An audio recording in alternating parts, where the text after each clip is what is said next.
মালি মালি, আমার সম্পদ বলে অহংকার করে। আরে ওই যে বিল্ডিং দেখছো, ওটা হচ্ছে আমার সম্পদ, অহংকার করে। আল্লাহ রাসূল বলছেন ইন্না মালাহু মিন মালিহি সালাসুন, বান্দার সব সম্পদ থেকে তিনটা সম্পদ উপকারে আসে। 5 টাকা যদি পকেটে থাকে তো 5 টাকা থেকে তিনটা উপকারে আসে। 500 টাকা যদি পকেটে থাকে তো 500 টাকা থেকে আপনার তিনটা উপকারে আসে। যত সম্পদ আছে আপনার সব সম্পদ থেকে তিনটা উপকারে আসে, এটা আল্লাহ রাসূল বলছেন।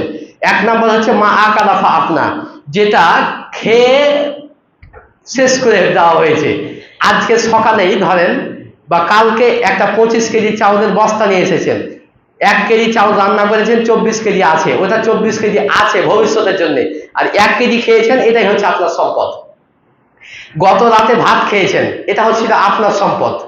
আজকে দুপুরে গিয়ে 1 লোকমা ভাত উঠিয়েছেন, মুখে খাচ্ছেন, আর 1 লোকমা উঠিয়ে মুখে দিতে যাবেন, এমন অবস্থা আপনি মারা গেলেন, হতে পারে।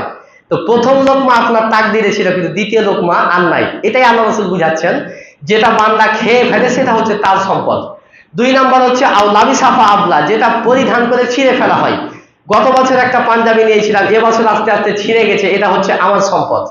এখন নতুন যতই পোশাক থাকুক, এটা আমার সম্পদ না, যেটা ছিঁড়ে গেছে সেটা আমার সম্পদ। 3 নম্বর আল্লাহ রাসূল বলছেন আও আতা ফাকতানা, যেটা পরকালের জন্য সংরক্ষণ করা হয়, সেটা হচ্ছে বান্দার সম্পদ। আজকে মসজিদে জুমা সালাত আল্লাহকে সন্তুষ্টি করার জন্য এসেছেন, এটা হচ্ছে পরকালের জন্য সংরক্ষণ। আপনি 5 লক্ষ টাকা ব্যাংকে নিয়ে জমা করতে যাচ্ছেন, তো ফকির একটা, যখনই ব্যাংকের সিঁড়িতে উঠবেন, এমন অবস্থায় একটা ফকির চট করে বলছে স্যার কিছু টাকা দান করেন, সাহায্য চাচ্ছে আর কি। আপনি পকেট থেকে বের করে 5টা টাকা ফকিরকে দিলেন, আর 2 তলায় উঠে আপনি ব্যাংকে আপনার অ্যাকাউন্টে 5 লক্ষ টাকা জমা করে আসতেন।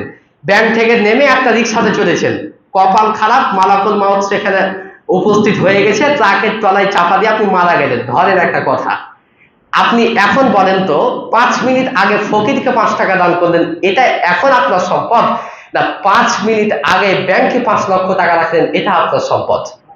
নিঃসন্দেহে কেউ বলবে না, সবাই বলবে ফকিরকে 5 টাকা যেটা দান করা হলো সেটাই তার সম্পদ।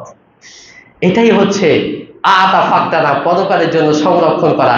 5 লক্ষ কোটি টাকা ব্যাংকে রাখলে এটা আপনার সম্পদ নয়, 5 টাকা 5 পয়সা ফকিরকে দান করলে এটাই আপনার সম্পদ।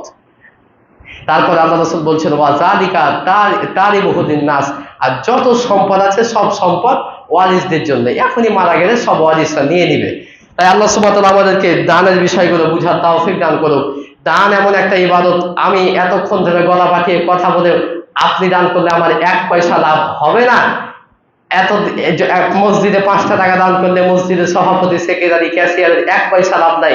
মাদ্রাসায় দান করলে মাদ্রাসার শিক্ষক, মাদ্রাসার কমিটির 1 পয়সা লাভ নাই।